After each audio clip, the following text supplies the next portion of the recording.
L'armistice signé entre la France et l'Allemagne le 22 juin 1940 a mis fin à 6 semaines de combats meurtriers au grand soulagement de l'immense majorité des Français. Mais il n'a pas mis fin à la guerre. Commence en effet une occupation militaire du pays qui durera plus de 4 années. Certains, peu nombreux en cet été 1940, ne se résignent pas à subir cette occupation et partent rejoindre les forces françaises libres qui, sous la direction d'un militaire quasi inconnu, le général de Gaulle, veulent poursuivre la lutte aux côtés des Britanniques. D'autres, tout aussi peu nombreux, mais qui ne peuvent ou ne veulent quitter la France, décident de résister sur le territoire national. Au début, il ne peut encore s'agir que d'actes isolés, accomplis par des hommes ordinaires, qui ont payé de leur vie leur héroïsme, mais dont les noms n'ont pas toujours été retenus par l'histoire. Qui est donc le premier résistant en France ? Est-ce l'ouvrier agricole de 48 ans, Étienne Achavanne, fusillé le 4 juillet 1940 pour avoir sectionné les câbles électriques et téléphoniques de l'aérodrome de Rouen-Bosse ? Ou ce Gaston Lefebvre, dont on ne connaît ni la date ni le lieu de naissance, fusillé le 5 juillet pour détention d'armes ? Ou encore Israël Karp, ce juif d'origine polonaise de 44 ans, fusillé le 27 août pour s'être rué sur la garde d'honneur allemande qui s'apprêtait à hisser le drapeau nazi près de la gare de Bordeaux ? À moins que ce ne soient tous ces hommes condamnés à mort pour sabotage, généralement pour avoir coupé des câbles téléphoniques, tel le manouvrier dijonnais de 44 ans Louis Friseau, fusillé le 31 août. Les ouvriers agricoles Louis Lallier, 25 ans, fusillé le 3 septembre à Épinal, et Joseph Trigaudet, 31 ans, fusillé le 6 septembre en Loire-Atlantique. Ou encore Pierre Roche, 19 ans, fusillé le 7 septembre à Royan.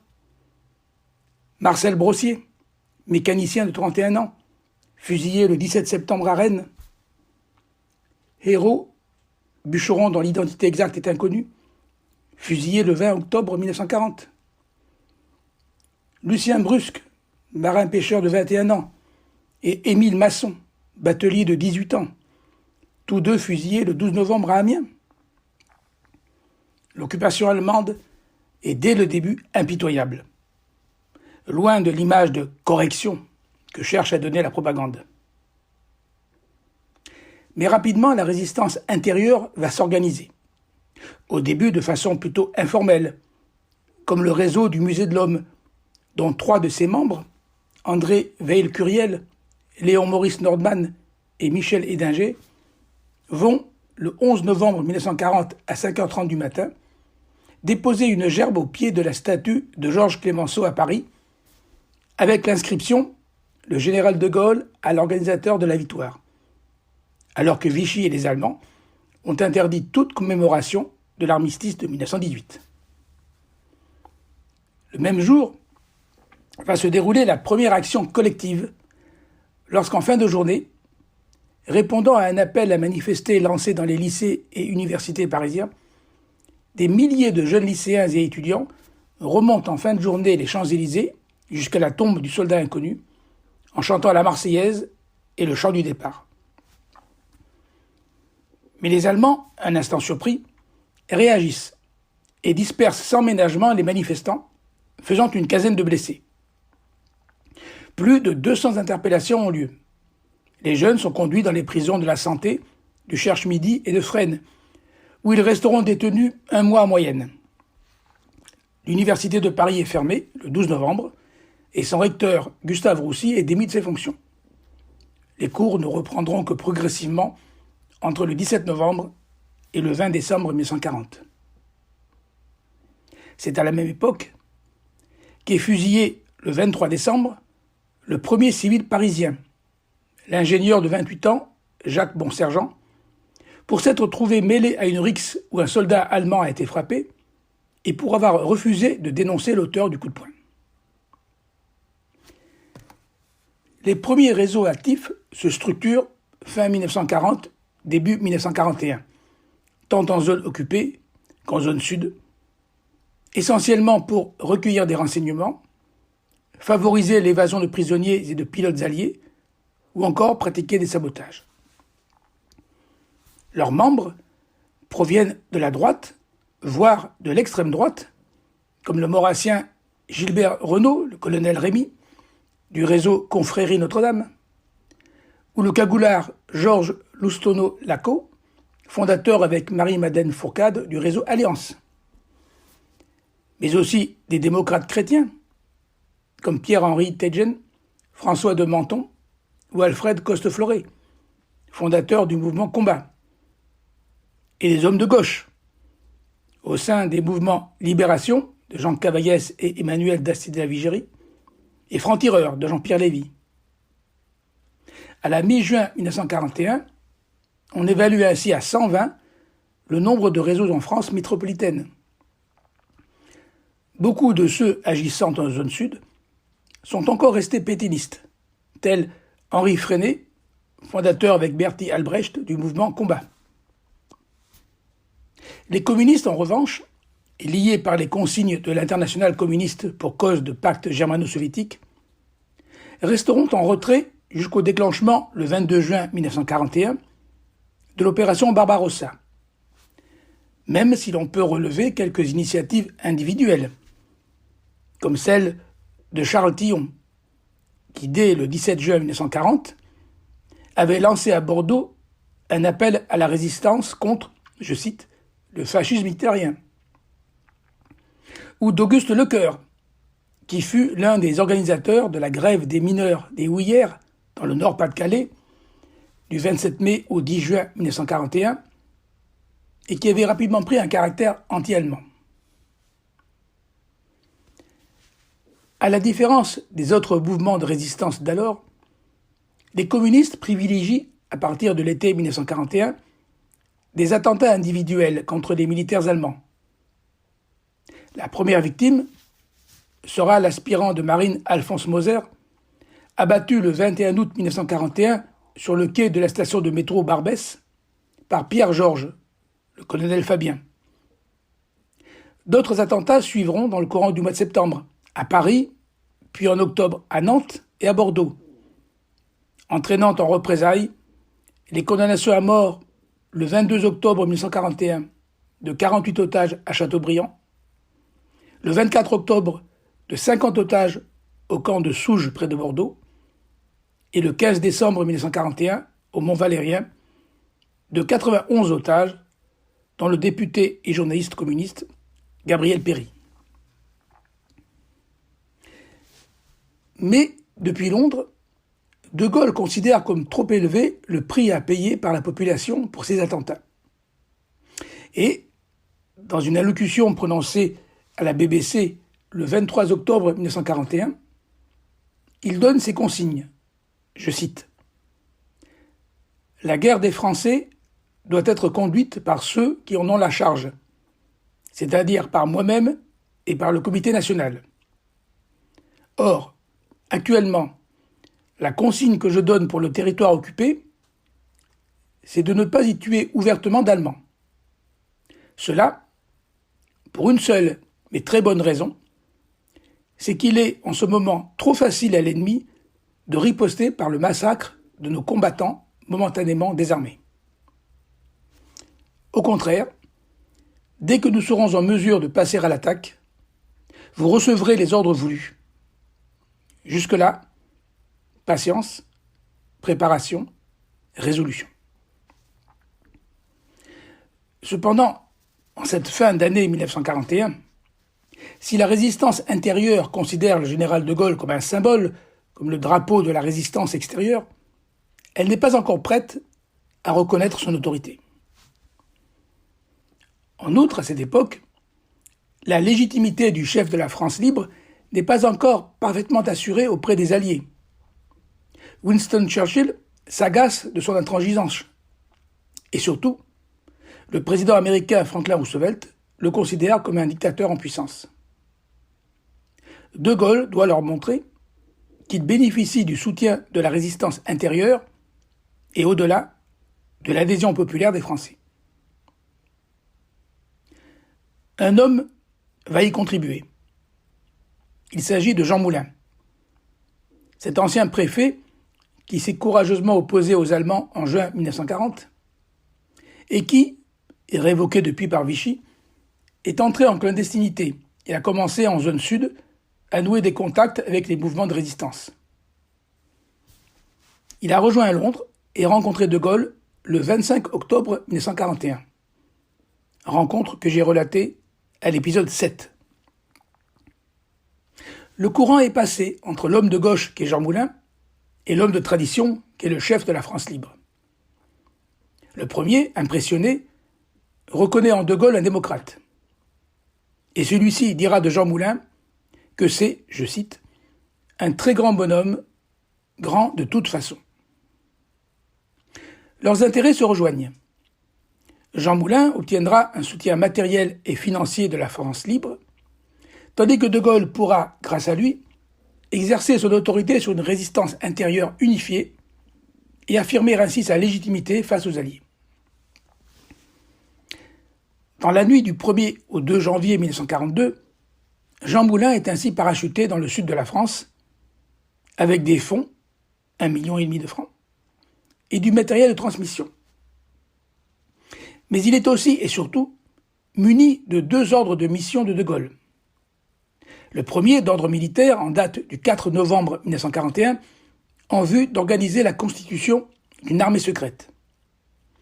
Et le second, d'ordre politique, en date du 24 décembre 1941, en vue, je cite, d'y assurer l'unité d'action des éléments de la résistance. Jean Moulin, sous le pseudonyme de Rex puis de Max, et sous couvert d'une galerie d'art à Nice, va, pendant l'année 1942, s'atteler à obtenir le ralliement à la France libre des différents mouvements de la zone sud. Il y rencontre notamment les responsables des 3 principaux réseaux, Emmanuel Dastier de la Vigerie pour Libération, Jean-Pierre Lévy pour Franc-Tireur et Henri Freinet pour Combat. La tâche est a priori rude pour Jean Moulin, face à ces pionniers de la résistance intérieure, à la forte personnalité, et qui n'ont pas attendu De Gaulle pour s'engager dans la lutte contre l'occupant allemand. Mais c'est un négociateur né. Il a déjà une expérience de représentant de l'État, et il dispose des moyens financiers et matériels qui lui sont octroyés par Londres. Jean Moulin va ainsi mettre en place des organes centraux pour faire le lien entre résistance intérieure et résistance extérieure. En avril 1942 est créée une agence de presse clandestine, le Bureau d'information et de propagande. Et au mois de juillet, le Comité général d'études chargé de réfléchir aux réformes politiques et économiques a engagé à la Libération. Il met également sur pied le noyautage des administrations publiques pour surveiller les administrations et obtenir des informations. Les efforts de Jean Moulin seront couronnés de succès. Et le 3 juillet 1942, la presse clandestine annonce publiquement le ralliement des mouvements de résistance de la zone sud au Comité national français et à son chef, le général de Gaulle. Dès lors, la France libre va prendre le nom de France combattante, expression employée pour la première fois par De Gaulle dans un discours à la BBC radiodiffusé aux États-Unis, et officialisée par une, je cite, communication relative à l'appellation France combattante, publiée au journal officiel de la France combattante du 28 août 1942. L'unification des mouvements de la zone sud apparaît maintenant comme indispensable afin de rendre plus efficace l'action de la résistance. C'est ainsi que les formations combattantes des 3 mouvements Combat, Libération et Franc-Tireur sont regroupées au sein d'une armée secrète, dont le premier chef sera, le 22 octobre 1942, le général Charles Delestraint, un spécialiste des blindés qui a eu De Gaulle sous ses ordres de 1937 à 1939.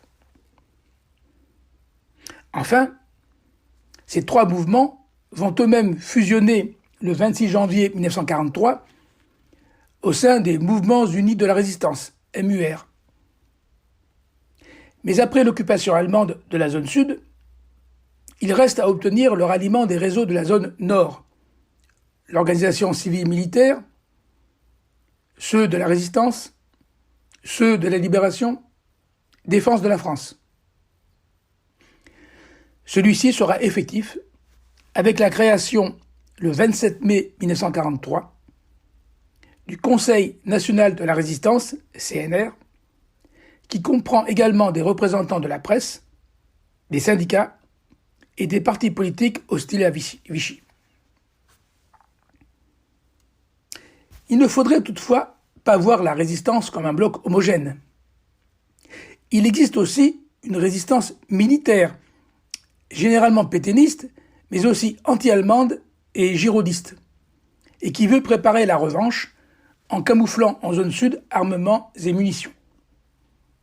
Elle aura sa structure armée, l'Organisation de résistance de l'armée, ORA, créée après l'occupation de la zone sud. Les communistes, quant à eux, tiennent à leur autonomie avec leur propre structure armée, les francs-tireurs et ses partisans, FTP, et leur mouvement politique, le Front National. Ils n'entreront en contact avec De Gaulle qu'à partir de la fin 1942, et ce n'est qu'en décembre 1943 que les FTP seront intégrés à la nouvelle structure fusionnant l'ensemble des groupes militaires de la résistance, les Forces françaises de l'intérieur, FFI. Enfin, les Alliés développent leur propre réseau de résistance qui ignore ceux agissant sous l'autorité de De Gaulle. Essentiellement les Britanniques, avec, dès juillet 1940, le Special Operations Executive, SOE, chargé de l'action, l'Intelligence Service, le MI6, chargé du renseignement, et le MI9, chargé des évasions. Sans oublier l'Office of Strategic Services, OSS, des Américains, créé en 1942 et qui est l'ancêtre de la CIA. Mais depuis la fin 1942, pour les Français vivant sous l'occupation désormais étendue à tout le territoire métropolitain, De Gaulle n'est plus un général isolé et presque inconnu. Il apparaît bien aux yeux de tous comme le chef d'une résistance unie. Quelles sont les formes d'action de la résistance ? En premier lieu, pour beaucoup de mouvements, c'est d'abord la publication et la diffusion d'une presse clandestine, souvent sous la forme d'une seule feuille renéotypée, mais dont les tirages deviendront importants. Si Pantagruel, l'organe de francs-tireurs, tire à 10 000 exemplaires en juin 1941, Défense de la France connaîtra en janvier 1944 une diffusion de 450 000 exemplaires et deviendra après la Libération le grand quotidien populaire France Soir. D'autres journaux continueront ainsi à exister après la guerre. Combat, Témoignages chrétiens, Franc-Tireur, qui deviendra Paris Journal en 1957 et Paris Jour en 1959, Libération, etc. Rapidement, les réseaux de résistance rechercheront d'autres formes d'action, telles que le renseignement, essentiellement militaire, comme les détails de construction du mur de l'Atlantique, les effectifs militaires allemands basés en France, etc. La transmission de ces renseignements à destination de Londres se fait par radio, mais aussi par liaison aérienne. En 1944, ce sont ainsi 1 millier de messages radio par jour et plus de 20 000 pages et 2 000 plans acheminés chaque semaine par Lysander. Être opérateur radio n'est pas sans danger, car il court constamment le risque d'être repéré lors de l'envoi de leurs messages par les voitures goniométriques allemandes qui patrouillent dans tout le pays, y compris dans l'ex-zone sud à partir de l'été 1943. Le sabotage est une autre forme d'action, Des laboratoires clandestins ont été ainsi créés pour produire des explosifs, mais aussi des ampoules de cyanure pour permettre aux résistants arrêtés d'éviter la torture en se suicidant. Les destructions de voies ferrées et des moyens de communication seront d'une grande aide pour les troupes alliées à compter du débarquement de Normandie en juin 1944. Enfin, à partir de l'entrée en guerre de l'Union soviétique, les groupes communistes privilégieront souvent le recours à la guérilla, perpétrant des attentats individuels afin d'immobiliser à l'ouest le maximum de troupes allemandes. Mais on peut s'interroger sur leur réelle efficacité, alors que de nombreux otages seront exécutés en représailles par les Allemands. Pour ces résistants, qui, à la différence des communistes, n'ont quasiment jamais été formés à la clandestinité, la vie est constamment menacée par les arrestations et les démantèlements de réseaux. Dénonciations, trahison, mais aussi inexpérience et erreur permettront à la Gestapo de réaliser, pendant l'été 1943, de vastes coups de filet qui ont décimé la résistance. Pour le résistant arrêté, ce sera la prison, la torture, l'exécution ou la déportation sans espoir de retour dans un camp de concentration en Allemagne. À moins que les Allemands parviennent à retourner les plus fragiles ou les plus âpres au gain. Ces traîtres, tels que Jean Multan à Marseille, Georges Mathieu à Clermont-Ferrand ou Mathilde Carré, dite la Chatte, à Paris, seront ainsi responsables de nombreuses arrestations. Certains résistants préféreront se suicider pour ne pas parler sous la torture. D'autres mourront les armes à la main. D'autres encore, après la libération, poursuivront le combat contre l'Allemagne en s'engageant dans l'armée régulière et y trouveront parfois la mort, tel le colonel Fabien, tué par une mine dans les Vosges le 27 décembre 1944. Le général Delestraint est arrêté le 9 juin 1943. Il mourra à Dachau le 19 avril 1945. C'est pour choisir son remplaçant que Jean Moulin décide de réunir pour le 21 juin à Caluire-et-Cuire dans le Rhône, au cabinet médical du docteur Frédéric Dugoujon, 7 responsables de la résistance. Mais la réunion n'a pas le temps de commencer que la Gestapo fait éruption et arrête toutes les personnes présentes. Jean Moulin est incarcéré avec les autres résistants à la prison Montluc de Lyon. Klaus Barbie, le responsable régional de la Gestapo, comprend vite qu'il est en présence d'un très haut responsable de la résistance et décide de l'interroger en personne au siège de la Gestapo où il sera impitoyablement torturé.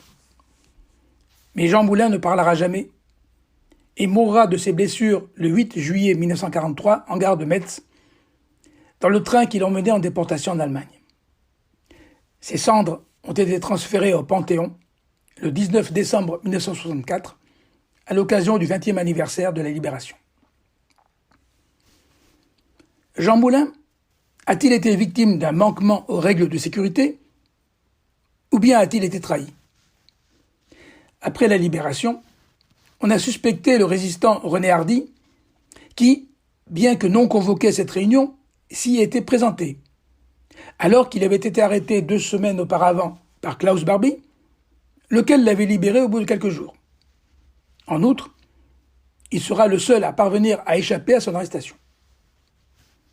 Mais après la Libération, 2 décisions de justice l'acquitteront de l'accusation de trahison, le 24 janvier 1947 et à nouveau le 8 mai 1950. Le procès à Lyon de Klaus Barbie en 1987 n'apportera aucun élément nouveau, alors que Hardy est décédé quelques jours avant l'ouverture de ce procès. Toutefois, plusieurs résistants sont toujours restés convaincus de la culpabilité de Hardy.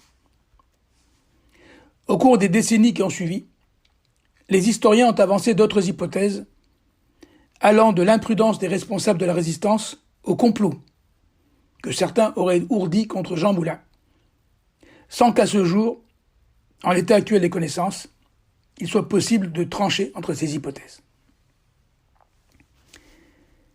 Les coups portés à la résistance sont rudes. Mais le mouvement ne disparaît pas. Le lieutenant-colonel Pierre de Jussieu, Poncaral, remplace Delestraint, tandis que Georges Bidault succède à Jean Moulin à la tête du CNR. À partir de 1943, vont se créer et se développer dans des régions peu accessibles, généralement dans les massifs montagneux, des groupes de maquis, regroupant notamment les jeunes réfractaires au service du travail obligatoire, STO, instauré par Vichy à partir du 16 février 1943. L'afflux de ces jeunes hommes n'est pas sans causer aux résistants plus chevronnés des problèmes d'encadrement, d'équipement et de ravitaillement, avant de pouvoir les former et les engager dans des opérations de guérilla plutôt que de guerre traditionnelle. Car l'affrontement direct avec des troupes allemandes aguerries et supérieures en nombre et en matériel causera de lourdes pertes parmi les maquisards.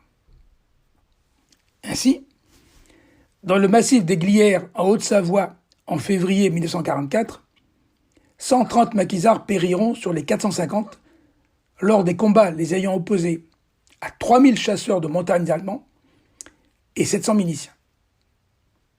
Au Mont Mouchet, en Auvergne, ce sont plus de 100 hommes qui seront tués face à 5000 Allemands. Et surtout, en juillet 1944, lorsque 10 000 Allemands, aidés par la Luftwaffe, lanceront l'accès au massif du Vercors, où étaient concentrés 4000 maquisards, trop faiblement armés et formés. Les pertes seront de 840 hommes, dont 200 civils, et de nombreux survivants seront déportés en Allemagne.